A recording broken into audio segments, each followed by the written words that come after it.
What up mga pointers? Another reaction video ulit tayo ngayon, no? So this time, hindi na to request, no?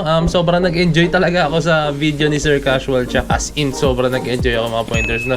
So in respect kay Sir Casual Chuck, may mga cuts akong gagawin dito mga pointers na hindi siya tuloy-tuloy as in. Kasi syempre, video niya to. And kung gusto niyo po yung video niya, lalagay ko na lang sa description sa baba. And yan, panoorin niyo yung full video na ito, no? Sasabihin ko lang din siguro dito yung mga thoughts ko, yung mga reactions ko, or yung mga opinions ko regarding sa video na to ng mga pointers na. So, without further ado, let's watch this.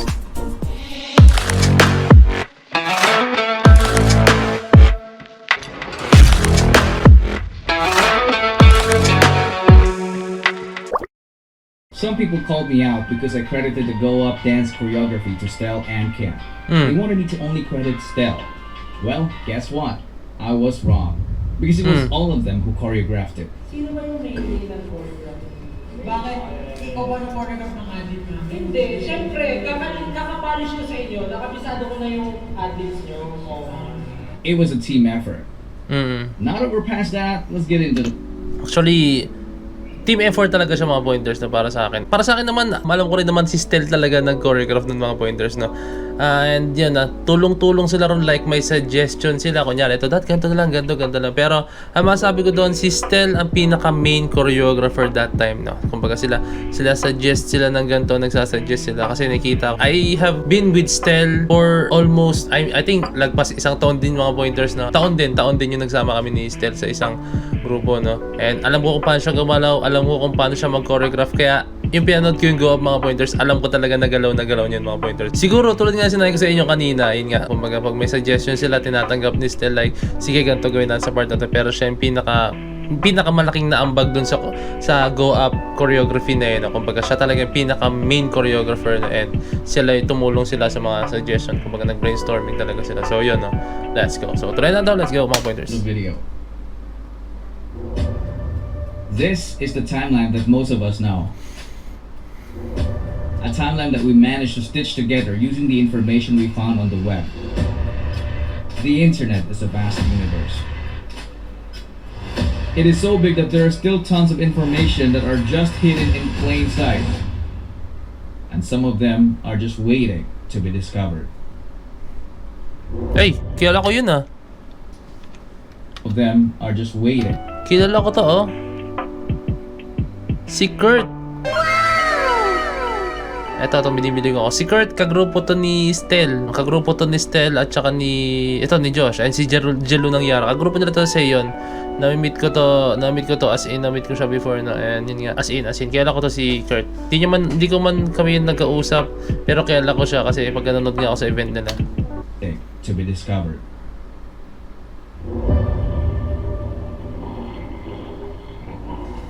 Let's go. Wait lang mga pointers. Hey, shoutout naman sa intro ng Sir Casual What if I Chuck. told you that Pablo, Stel, Josh, and Justin almost debuted with 3 other guys in 2017? Would you believe me?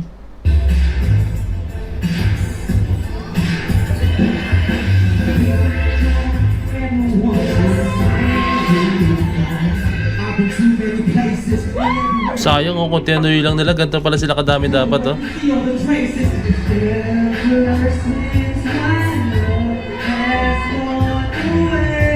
Sino ba part yun? Oh, si Pablo yata. Hostel, di ba na? Oh!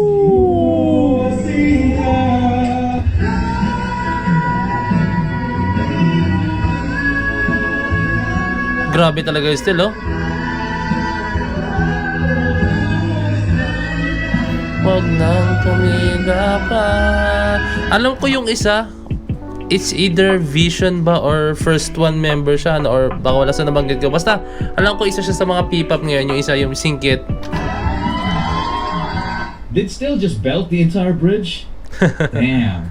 Their group surely looked and sounded promising, but what exactly happened to the 3 other guys?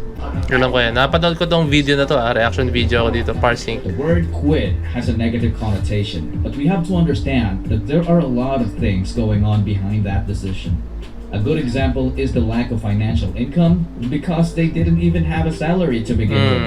And I'm sure that there are many other valid reasons. Imagine doing Holy 7. Binahinga ko pero wala akong ano. May sipon lang ako onte pero wala akong COVID. Let's go. The same thing over and over and over again. So let's address the elephant in the room. Who are Skirt. these guys?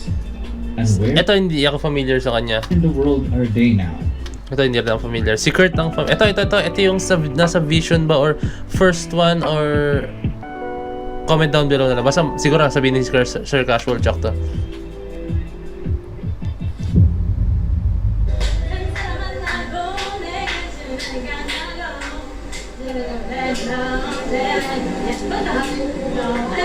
Still yan, Do you recognize this guy? Still. I'm not talking about shirtless Stell, you guys. I'm talking about this guy, Rafa.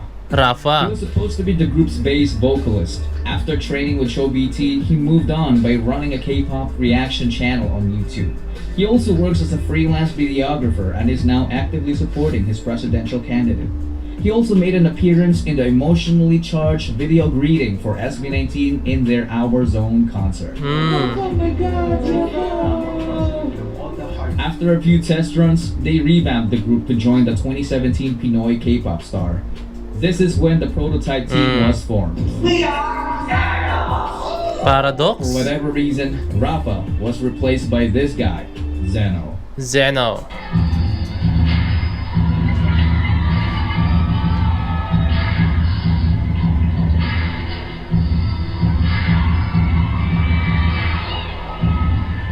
Is it me? Pero may bitaw si Kuya Zeno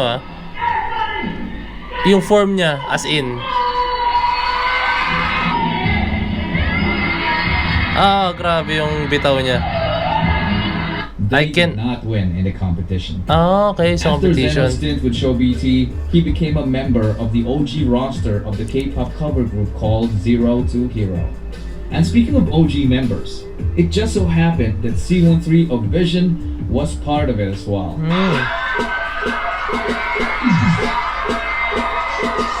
It's so Ganyan yung uso talaga. Diyan ako talaga sumuporta sa Seiyon before, as in nanonood ako ng mga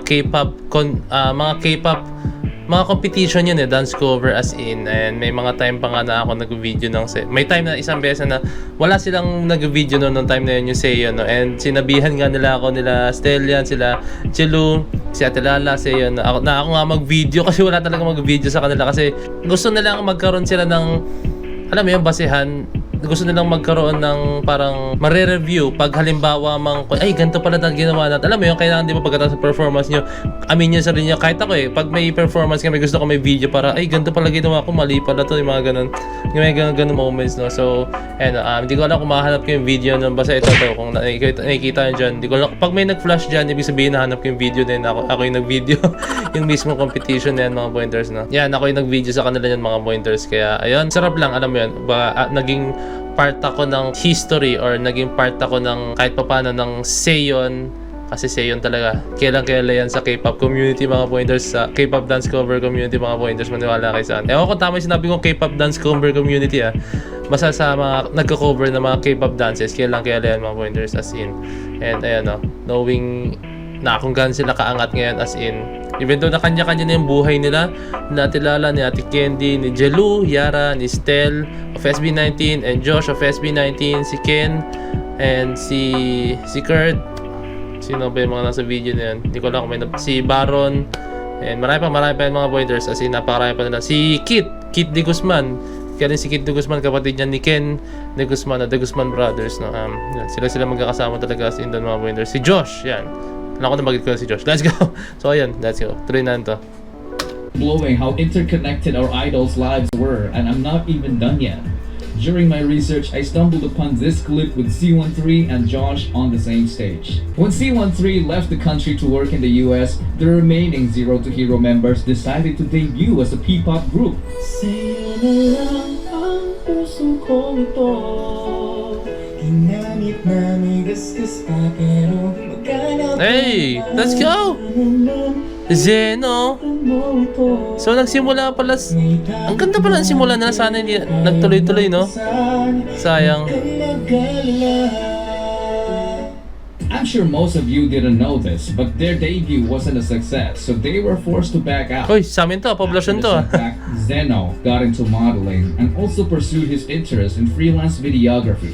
In the present day, he lives his life privately with a little mix of dancing from time to time. Bato, bato!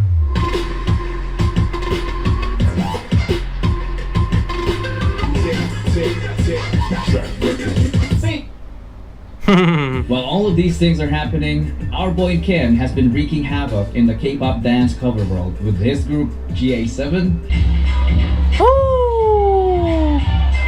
Let's go, Ken. Bang! and Amigo 7. Si Ken talaga ang taga-backflip nila, no? Taga-stunt.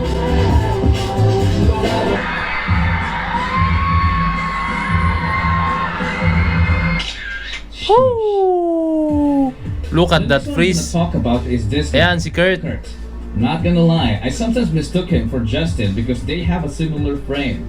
Even before his trainee days, he was already a member of Seon together with Stel and Josh. Tangkad yan, si Kurt. As in, napakatangkad After yan. training with Show BT, he moved on by teaching dance to students and continued performing with his K-pop cover group called Principium. You can check out their YouTube channel. They still make some awesome K-pop dance covers to this day. Kurt presently works as an animator and a digital painter as well. Galing niya magano, ha? So, hindi ko ini-skip yun, ha? May ads, pero hindi ko ini-skip. Shout out, Sir Chuck. It wasn't only Pablo who stood there to watch the whole duration of PHP's rehearsal. There was also Stel, Josh, and Justin. It's because they were brothers. The last guy who almost became SB19 Yan siya. happens to be a member of PHP now, and that is PHP. This guy, along with Charles and Yukito, were Dami ko sinabi, PHP pala. So, mali yung mga guess ko. Pablo's mentors because he was the youngest among their PHP dance cover group. They were instrumental in what Pablo has become.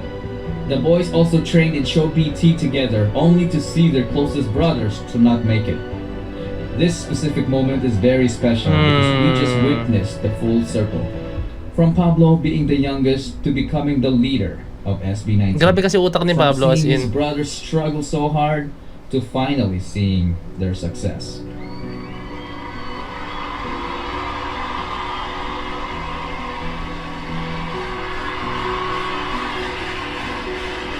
Let's go. Ito yung P-Pop Con. Hinayang ako, ba't di ako nanood ng P-Pop Con? Hey, shout out.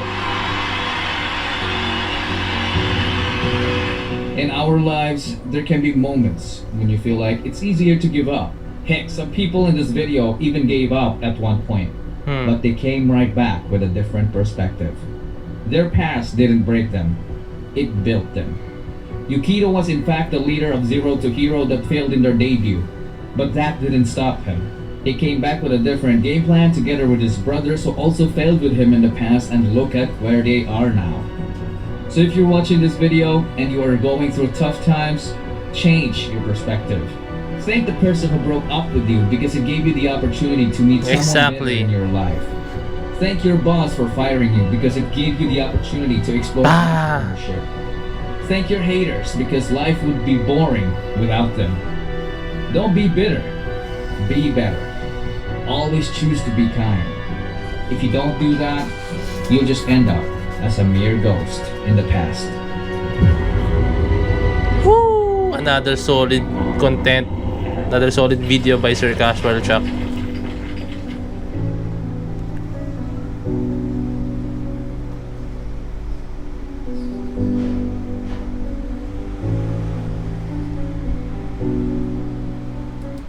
So let's go, Sir Casual Chuck. So ayan, yun lang, maraming salamat sa sobrang grabing content talaga, Sir Casual Chuck. Pero yun nga na, grabe, yung mga, alam mo yun, yung almost naging member na talaga ng SB19 na. Alam mo yun, kahit ako siguro pag gano'n, like parang nang manghihinayang ako, like andun na ako sa point na yun, dahil hindi ako sumuko mga pointers na, and almost naging member ka ng SB19 na. Pero ganun talaga, mas doon mo makikita yung mga tao nag-persevere, mas doon mo makikita yung mga tao talaga nag-push yung mga kasama mo talaga sa hirap talaga, sila yung talagang mga kasama mo kahit even though na kahit sobrang down na down ka na, alam mong hindi ka iiwan. So SB19, current member ng SB19 ngayon, pinrove nila sa sarili nila na talagang worthy sila na maging kung ano man sila ngayon. No? Kasi alam mo yun, ups and downs magkakasama sila. No?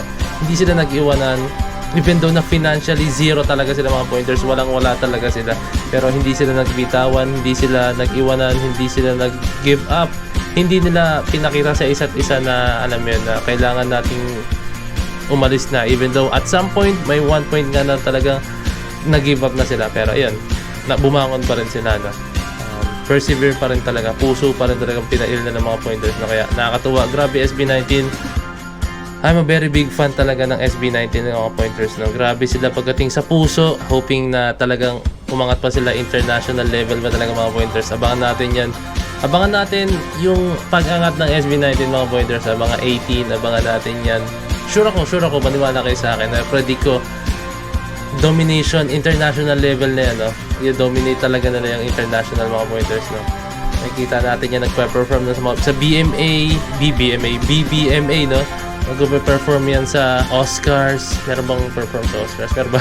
Nagpe-perform na yan sa mga MTV Music Awards no? Sa ibang bansa. Boom! Let's go! Claim it mga pointers! Claim it mga 18. Let's go! Supporta lang tayo. No?